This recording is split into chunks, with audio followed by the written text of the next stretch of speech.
Welcome to Avoid Applying Online. I get this question all the time and I just absolutely love it. And I still find it so surprising that people get super frustrated. They wonder, gosh, my resume is good and I'm applying to all these jobs and I don't hear back. I don't hear back from anybody ever. And I'm not even getting like emails, and not even auto-generated emails anymore. I know. I've been a recruiter for over 30 years, and I can tell you that I receive hundreds of resumes. Sometimes for marketing jobs, it wouldn't be unusual to get 300 a day. And I can tell you there are many times that sometimes I look at very, very few. Sometimes a handful, maybe 5 or 10 at the most, sometimes one or two. Many times I have a candidate that I've already am considering, and we have to post the job. So I just say, you can apply online, but don't have high expectations. And we're going to dig in, and I'm going to show you ways to get your resume to the recruiter or the hiring manager at that company you're interested in without applying online.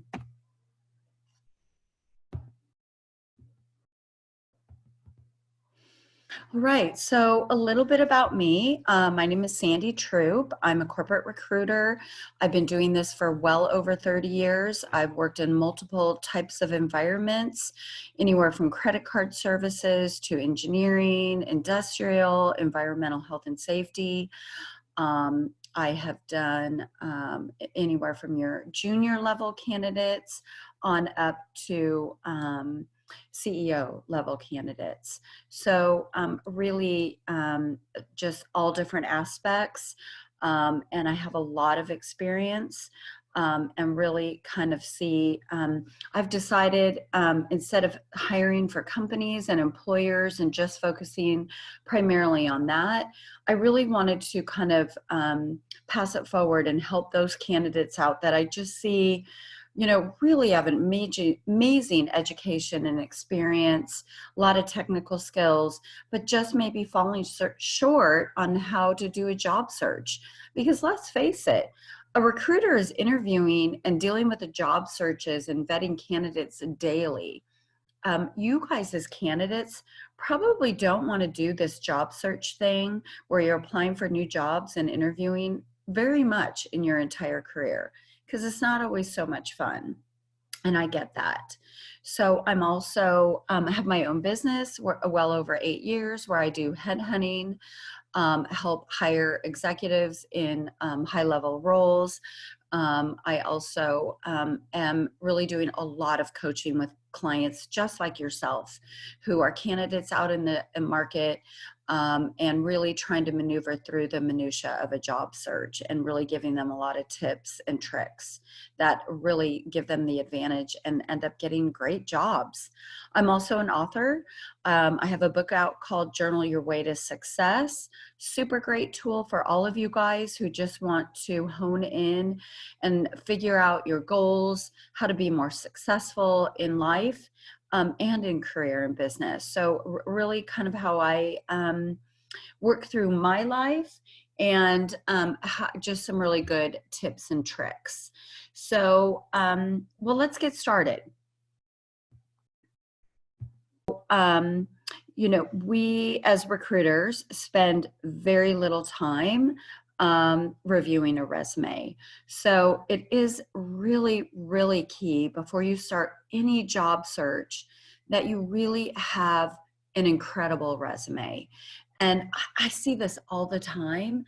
And I'm going to really refer you to my other webinar, which is Developing a Killer Resume, also 30 minutes. And I go over some really amazing tips and tricks that I find really take a blah resume to an amazing, incredible resume that sells the candidate.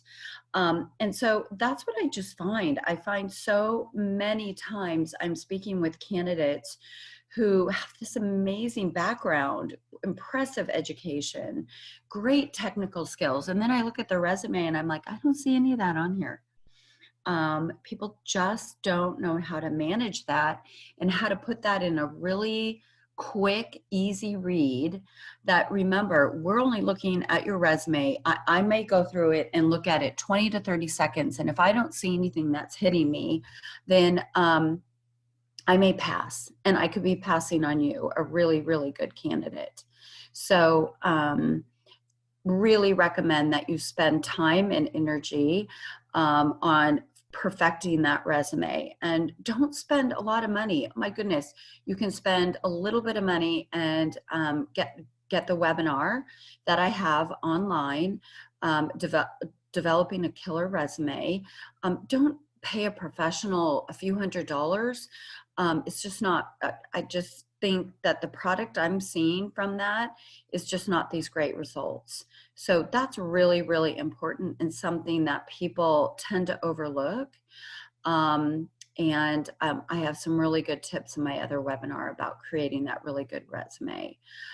Here are just to give you a few highlights of that, and I dig into this a lot deeper on the other webinar.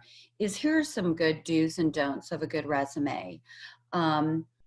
Definitely a clean template. I think really when it's catchy, professional looking, just a nice setup, good colors, nice lines, bolded where it needs to be bolded, print that's readable, no pictures. Definitely don't think that that's really very important. That's definitely more European. You're not being hired for the way that you look. And that's certainly not something that anybody ever wants to be considered on. You're being hired for your background, your education, your skills, all the things that you've worked really hard towards. I also say, use your words wisely. Objective, that's not really that important. We all have an objective, but the actuality is, we want a job, and the objective might not even line up with the job that we're looking for, which is usually the case, and then kind of a big question mark. And nobody reads it. So unless you're really trying to fill in space on your resume, maybe you're a new grad and you don't have a lot of experience, maybe put 1 or 2 sentences there, but remember, sometimes it's not fitting for the job that you're applying for, and sometimes it's a contradictory. So be careful with that. I say it's a waste. I also say, don't put your physical address. We don't need to know where you live. That's not really important to any job. And the reason I say this, and this is really important, is you don't want to be vetted out. You don't want to be disqualified by the recruiter or hiring manager. You want them to fall in love with you. You want them to have interest. You want them to want to reach out to you and have more questions. And I see a lot of times where people get disqualified by a recruiter because of maybe they feel like, the recruiter feels like your commute is too far, where, that's really a personal decision. Some people don't mind driving an hour. Some people hate it, right? And if the recruiter that's reviewing your resume hates it, then they may say, oh no, this commute's way too far, and then disqualify you and move on. So just don't put it there, especially if you're willing to relocate and you might be applying for jobs that are out of the area. Again, they're going to disqualify you if they feel as though they've got a lot of good local candidates. Put your resume in that stash if you can get it there. So I do think it's just important to have your name, email address, your phone number, your cell phone where you're readily available, and your LinkedIn address. So really, really important. And we're going to dig into a lot of this on LinkedIn, of how to have your LinkedIn address. And that will be when you go to LinkedIn and when you hit your profile, you'll see there at the search bar your address. And that's what you cut and paste and put on your resume. Just catchy. I like it. Also, really important to put your highest level of education. And let me clarify this. If you did go to college, you put your bachelor's. You don't need to put your bachelor's and your high school. not important. If, for example, you've gotten your master's and PhD, you do want to put your bachelor's, master's, and PhD, because generally those are in different studies, and those are all critical, and those are all high-level education. You've worked your butt off for those, so definitely you want to be identified. But yeah, and then length of resume. Boy, this is one I see all the time. I say a good rule of thumb is if you have 7 years or less of experience, your resume should probably be just 1 page. Remember, 20 to 30 seconds, get all the key information on there. Don't have empty words. If you have 7 to 10 years of experience, then I think you're definitely safe to go to at least 2 pages. 10 years plus, for sure 3 pages. I say no more than 5. No one is going to go to that 5th, 6th, or 10th. I've seen some resumes that are 15. I've never ever read that many. I've never looked past 1 or 2, page 1 or 2.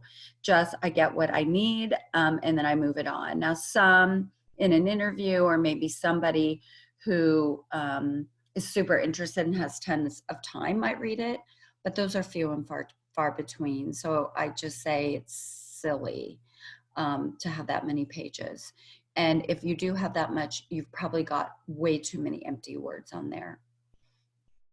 Really important, don't lie. Don't be deceptive. Don't say you did something if you did not do it. There's a way to say you were a part of something. If you know it's an impressive skill, but I just say, you never know who is going to know you at the company you're applying for, or whose hands your resume gets into. Because a lot of times what I end up seeing is somebody that knows somebody, and they say, hey, I worked with this guy at this job way back when. He didn't do those things he has on that resume. He didn't do that at that company. I know that. I worked there with him. So be really careful. You might be disqualified due to that, or you might have some really uncomfortable questions in an interview. So be real mindful of that.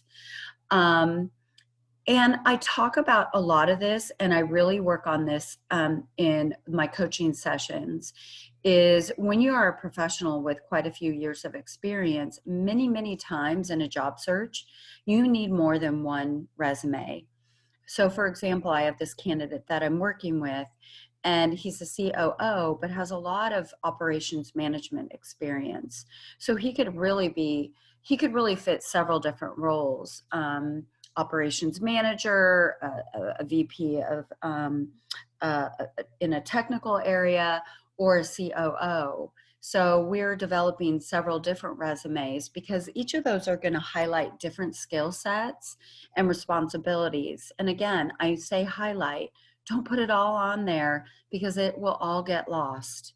So I think, keep your resume fitting to the job that you're applying for. And you want those keywords, and you want to impress those that are seeing it. So that's really, truly the best way to do it. And it's not as hard as it sounds. You're really having your basic template resume and working off of that. But that's something I really work with quite a bit with candidates on. LinkedIn. I know we talked about this. A good rule of thumb. If you're in the middle of a job search and you are actively looking for a job, and you're spending more time on Facebook, Instagram than you are on LinkedIn, that's probably part of why your success isn't as successful. LinkedIn is the #1 tool for recruiters. Recruiters have what's called Recruiter Tool, and they all have access in a special way, in a different way. And they can see a lot of resumes. So that is where the majority of candidates are being found. A lot of jobs are posted there. Even people that aren't looking for jobs have a profile set up. And so you got to have one up there, and don't cut corners. Your profile on LinkedIn should mimic your resume. Now, sometimes there's not the same space available, but make the best do. This is where it is really important that the keywords that you are looking for in a job, those job descriptions, those keywords, you need to have those keywords in your LinkedIn profile and on your resume, because that's how they're going to get pulled up in searches. We as recruiters generally don't go to our folders where you've applied online. What we do is we do searches in our database with the keywords of the job, so the main responsibilities. So for example, marketing, I'm going to look for marketing manager, marketing projects, right? I'm going to be looking for all of the phrases that go along with marketing. You need to have those phrases in your resume to be pulled up. So that's why, and they do the searches the same on LinkedIn. So that's why it's really critical that your LinkedIn profile is as detailed. And we'll get into a little bit more of that. Actually, let's go back to that LinkedIn. I want you to take a few minutes and look at your profile. So go to LinkedIn. I want you to look at your profile.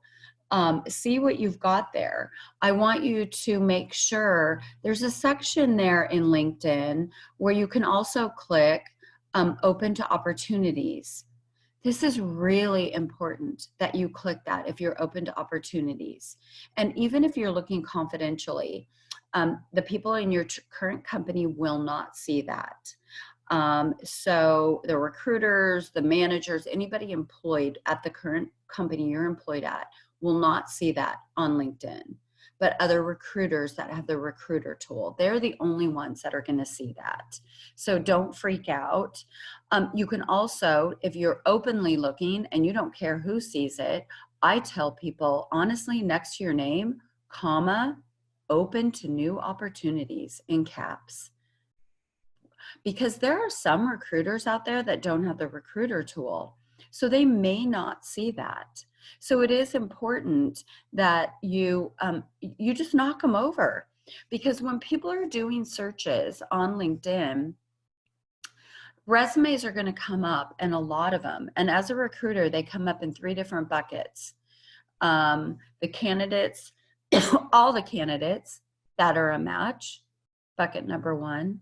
Bucket number 2, the candidates that you're connected to, you know, those connections for 1, 2, and 3. And then bucket number 3, which is my favorite, candidates that are qualified for your job that are open to new opportunities. That is where I go first, is that bucket, because they're going to be an easier recruit. I'm not trying to hit up a passive candidate that's not actively looking, and I know they're a match for my job and they're looking. So those are going to be the ones. So be one of the first ones that they hit.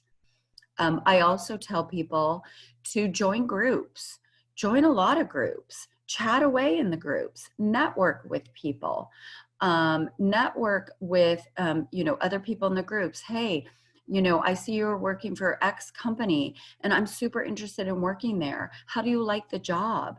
I currently have a role that I'm interested in. Could I forward to you my resume? And you get it to the right person. Do that in the groups. Do that, go to the companies on LinkedIn.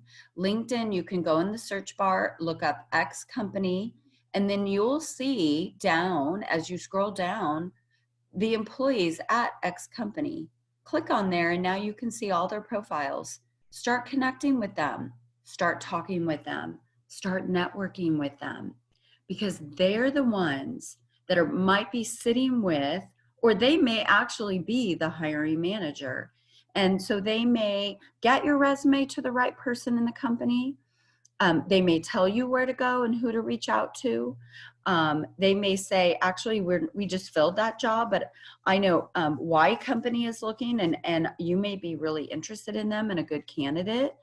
Networking just goes a really, really long way. And we're going to talk a little bit more about networking, but this is your place to do it. This is where business professionals, because LinkedIn is not just for recruiting. LinkedIn is where professionals are discussing changes in the industry and how they're handling it, and tips and tricks and ways to go about things. And hey, how do you guys handle this sort of problem or this sort of project? So it's a lot of technical communication that happens. And I even say once you get hired and employed, it's a great way to network and stay in touch and in tune with what's going on in business. And a great way to stay connected with people in your industry, because that is really important as well. I share a lot more in my coaching sessions on LinkedIn, but those are some really good tidbits so that you can avoid applying online. Sometimes they'll say, hey, eventually we're going to need you to submit your resume online, but the ideal situation is when you've got an offer coming. So I say, use your time wisely. Start communicating with the people that are important to you, that you know are going to get your resume in the right hands. Networking and why this is important. We just talked a lot about that in regards to LinkedIn, but there's a lot of other ways. I mean, networking, again, I will just highlight, so critical when you're in the middle of a job search, but also extremely critical when you're in industry. It is where you might be in a specialized role in your company where you're the only one that does this, and you might be up against a really difficult project and you don't know what to do. Reaching out to other professionals in your industry and getting their opinion and sharing, best practices is an ideal way to network, develop relationships, maybe develop new business, maybe find some clients. I know a lot of consulting firms, this is a key tool for finding new work and clients. I know it's certainly something that I put myself out there because it is a great business tool. And networking is just important. I learn a lot from people in my industry and from people not in my industry. Networking can really look a lot of different ways too, right? It's communicating with business professionals in your industry and not in your industry. I think keeping a better broad vision of what's going on in the market is always good. I've talked about, the networking on LinkedIn. Again, I hit that in a lot of detail in coaching sessions. Associations and groups on LinkedIn. I think a lot of professional industries have associations where they have meetings, monthly, quarterly, conferences. Those are ideal for going. A lot of them have amazing workshops, amazing tools where you can learn, amazing new best practices, new things coming up in the industry where you're learning. Also a great way to find jobs, to get candidates, just a great way, just business wise. So I just say, networking is key in a job search, but really just key as a business professional. And you can do it anywhere. I do it. I mean, it is natural for me to just network. Maybe that's the recruiter in me, but I say, at the coffee shop, at the soccer game, in the elevator. You will never know who you're sitting next to. It might be a person, it might be the VP who's the hiring manager at the company where you're applying. You never know. So I always say, have some resumes in your car, in your briefcase, business cards, because you never know who you're going to meet and where they're going to be. And I always say, strike up a conversation, be friendly. People like getting to know one another. People ask me, well, how do I get started? This is some great information. I'm feeling overwhelmed. I've got a lot of tools. I've got my book that's currently out on Amazon, Journal Your Way to Success. I've got one coming up, Journal Your Way to the Ideal Career, where I really dig in on ways, and we go week by week in developing goals and developing the tools to hit those goals. So I'm really excited about the anticipation of this book. So definitely watch for that. but Journal Your Way to Success. It's out now, written by me, Sandie Troup, $13.95, just a wonderful tool, kind of how I do my life, and just a great way. I really have this motto that in order to be successful in your career, you really need to clean up the laundry that you have in your life. If that's a relationship, maybe that's your some personal habits, eating, working out, lack of self-care.